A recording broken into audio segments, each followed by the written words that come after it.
I really love reading, especially when I'm traveling. And currently, I'm on the mission to read one book from every country in this world. So if you have any recommendations from your home country, then let me know in the comments. But loving to read a lot of books and traveling with a carry-on sized backpack only as a minimalist traveler is a little bit difficult. I really hate to carry the extra weight, and on a longer trip, I would probably need to fill up my whole bag with books just to have enough to read. So about 1 year ago, I set out on the mission to find the perfect e-reader to read while traveling. The device that I used for the last few years to read was mainly my iPad mini that I always have with me when I travel. I have one and also the earlier versions of this for about 9 years, I believe, and it's my main entertainment hub. So watching movies, note-taking, reading, all those things I mainly do on my iPad mini. And I really like that I can use all the programs that I use to read on it. So I have the Kindle app, I also have the Libby app to borrow books from my library. And I found a few settings that help me to make this feel more like a ebook reader when reading. So I usually set it to grayscale when I'm reading because it makes it easier on the eye, especially when reading at night. And I also use guided access, which basically locks me for a certain amount of minutes inside one app and I cannot leave anymore. So that helps me to fight the distractions that are a lot on this iPad mini. But there are clearly some issues with the iPad mini that make it less than ideal as an ebook reader, especially when traveling. The biggest downside for me, for example, is the screen, especially when I want to read outside. It's very difficult to see anything because there is a lot of glare. Another downside, obviously, is the battery life because it just lasts me a few hours. And the third thing is that I would not like to bring my iPad mini with me when I go to the beach or read by the pool because it's just too expensive, in my opinion. So that's why about 1 year ago, I purchased a Kindle because I wanted to see if it's really that much better for reading than my iPad mini. So all those negatives that I found about the iPad mini are basically solved by the Kindle. The screen is very, very nice to read outdoors and also at night, much nicer than on the iPad.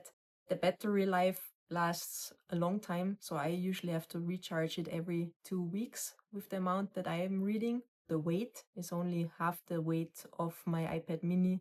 The price, it's much cheaper than my iPad mini, so I would not mind if it would break next to the pool or on the beach. It's nicer to read at night on this screen, and also I like it very much that I'm locked in, especially at night. There is nothing else I can do apart from reading.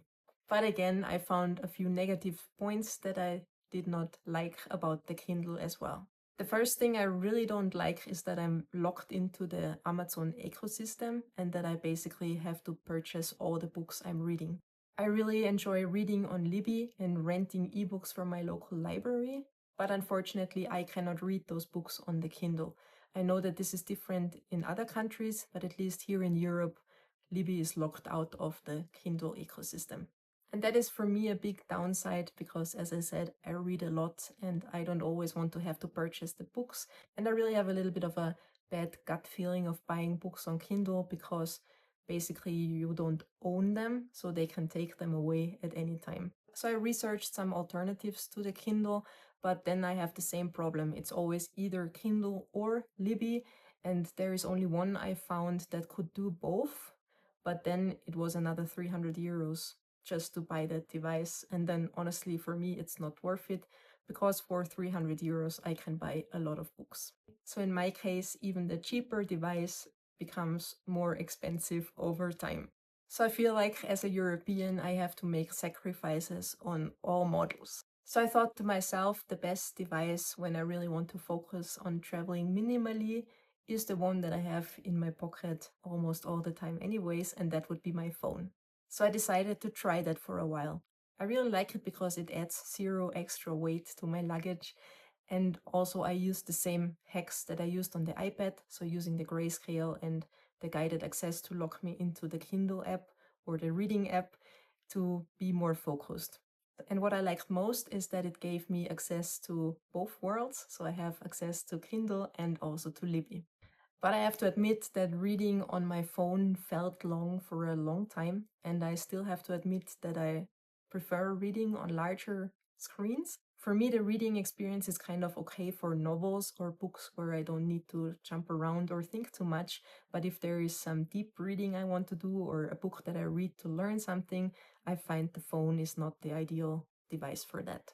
But maybe this is something I would get more used to over time.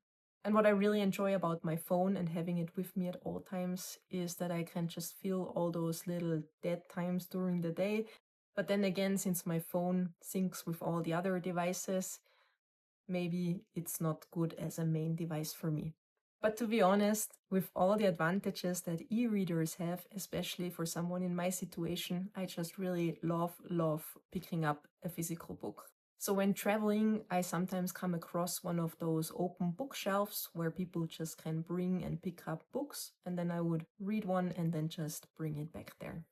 Also, some hotels have books that you can borrow, and I really like doing that, especially when traveling. I mean, obviously, then there's less options to choose from, but I regularly found something interesting to read that I would not have chosen otherwise.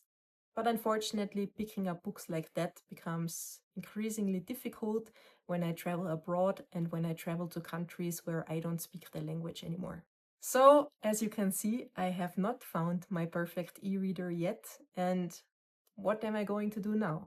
So for shorter trips, I decided for myself to just bring my phone, and if I come across a book, I will just pick it up and then drop it off later again. I really love my iPad mini because it really helps me to keep my work and my private life as separate as possible, so I will definitely not get rid of this one. And I'm also planning on keeping my Kindle at the moment because this year I'm going on a camping trip to Scandinavia where battery life will be an issue because we don't have that many options to recharge the devices. And also I'm going to Spain in the highest of summer for 2 months, and I really want to use the screen to read outside. But after those 2 trips at the moment, I'm thinking about selling it. But let's see what happens until then.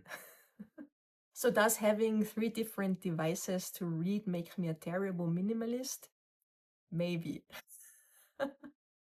And to be honest, it's driving me crazy that I kind of have to have 3 different devices just to do one thing that none of them can do properly.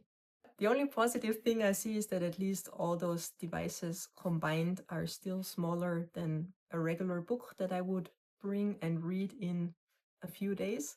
So that's something positive right there. But at the end of the day, the best device is the one that actually gets me to read instead of just, for example, scroll mindlessly on social media for hours.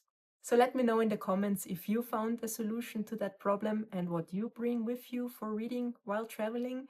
And if you liked that video, then consider subscribing to my monthly newsletter or to this channel. That would make me very happy. And other than that, thank you very much for watching, and I'm looking forward to seeing you in the next video. Bye!